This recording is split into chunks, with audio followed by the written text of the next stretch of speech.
নিশীথ রাত, সবাই ঘুমে মগ্ন। আকাশে তারা গুনে গুনে মিলিয়ে গেছে দৃষ্টির শেষ প্রান্তে। কিন্তু এক ঘরে এক মানুষ জেগে আছেন। তিনি সেজদায় পড়ে কাঁদছেন, নীরবে, বিনয়ে, গভীর ভালোবাসায়। তিনি আর কেউ নন, তিনি আমাদের প্রিয় নবী মুহাম্মদ সাল্লাল্লাহু আলাইহি ওয়াসাল্লাম। এক রাতে আয়েশা রাদিয়াল্লাহু তাআলা আনহা ঘুম থেকে জেগে দেখলেন রাসূলুল্লাহ সাল্লাল্লাহু আলাইহি ওয়াসাল্লাম নামাজে দাঁড়িয়ে আছেন। তাঁর দাড়ি বেয়ে অশ্রু ঝরছে, জামার বুক ভিজে গেছে কান্নায়।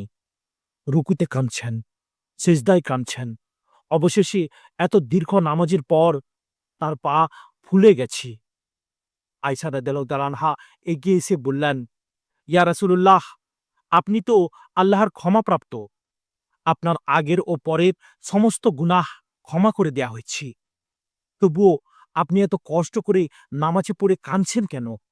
আপনি এমনভাবে কষ্ট করছেন, আপনি এমনভাবে দাঁড়িয়ে আছেন নামাজের মধ্যে, আপনার পা এভাবে ফুলে ফেঁপে যাচ্ছে। আপনি এত কষ্ট করছেন কেন? দেখুন, প্রিয় নবী সাল্লাল্লাহু আলাইহি ওয়াসাল্লাম কতটা শান্তভাবে, কতটা নরমভাবে একটা উত্তর দিয়েছিলেন। সে উত্তরটা হলো এই, তবে কি আমি কৃতজ্ঞ বান্দা হতে চাইব না? হ্যাঁ ভাই, প্রিয় নবী সাল্লাল্লাহু আলাইহি ওয়াসাল্লাম বলেছিলেন, তবে কি আমি আল্লাহর প্রিয় বান্দা হতে চাইব না? দেখুন, জাহান্নামের কোনো ভয় তার থাকা উচিত নয়। কেননা তিনি জাহান্নামী নয়, তিনি জান্নাতি। তার আগে পিছে সমস্ত গুনাহ আল্লাহ মাফ করে দিয়েছেন। তিনি নিষ্পাপ, তার কোনো পাপ নেই, তার কোনো পাপ হতে পারে না। আগে পিছে মানে আগেও নেই আর পরেও থাকবে না। তিনি বিশ্বনবী, তিনি আল্লাহর হাবিব। তার কোনো রকম ভয় থাকা তো দরকার নেই। কিন্তু তিনি ভয় করছেন কিসের জন্য? তিনি বলছেন যে, আমি কি আল্লাহর প্রিয় বান্দা হতে চাইব না? দেখুন, এটাই হচ্ছে কৃতজ্ঞতা। আল্লাহ পাক উনাকে জান্নাত দিয়ে দিছেন। উনার কোনো কষ্ট হবে না, একথা আল্লাহ পাক ঘোষণা করে দিয়েছেন। তাহলে তো উনি আরাম-আয়েশেই থাকতে পারতেন। কিন্তু না, তিনি থাকলেন না। কেন? তার মনের মধ্যে একটা কথা যেন বারবার প্রতিফলিত হচ্ছে। আমি কি আল্লাহর প্রিয় বান্দা হতে চাইব না? হ্যাঁ ভাই, আল্লাহর প্রিয় বান্দা হতে গেলে আল্লাহর সমস্ত ইবাদত আপনাকে করতে হবে। আল্লাহ যাতে খুশি হন, অবশ্যই আপনাকে সে ব্যাপারে নজর দিতে হবে। তাই তো প্রিয় নবী সাল্লাল্লাহু আলাইহি ওয়াসাল্লাম বলছেন যে, আল্লাহ তো আমাকে জান্নাত দিয়েছেন। আমার আগের পিছের সমস্ত গুনাহ হয়তো মাফ করে দিয়েছেন। কিন্তু আমার একটা জিনিস যেন মনে খুঁতখুঁত করছে যে, আমি যেন আল্লাহর প্রিয় বান্দা হতে পারলাম না। আমি চাই আমি যেন আল্লাহর প্রিয় বান্দা হই। আর সেই জন্যই তো এত নামাজ, এত রোজা, এত কষ্ট। আর হযরত আয়েশা রাদিয়াল্লাহু তাআলা আনহাকে তিনি উত্তর কি দিলেন?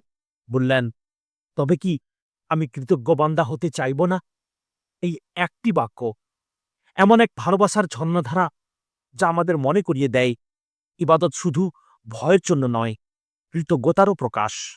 নবী সাল্লাল্লাহু আলাইহি সাল্লাম জানতেন তিনি গুনাহমুক্ত, তিনি আল্লাহর প্রিয়তম।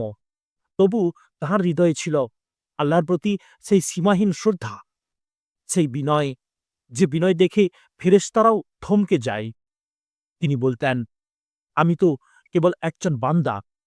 যদি আমার রব বিচার করেন, তিনি যা চান তাই করবেন। দেখুন কতটা বিনয়! এই বিনয়ের জন্যই তো তিনি বলছেন যে, আমি তো একজন বান্দা। আল্লাহ পাক যদি চান আমারও বিচার করবেন, করবেন। তিনি যা চান তাই করবেন। কতটা কোমল হৃদয় হলে এ কথা বলা যায়।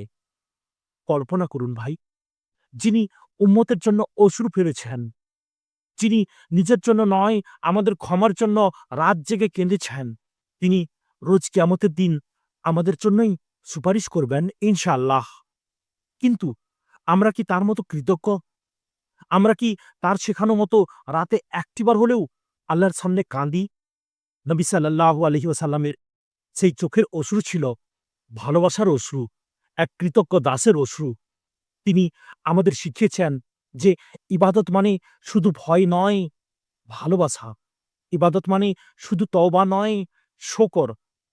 আসুন আমরাও একবার বলি, ইয়া আল্লাহ, আমাকেও আপনার কৃতজ্ঞ বান্দা বানিয়ে দিন। আমিন।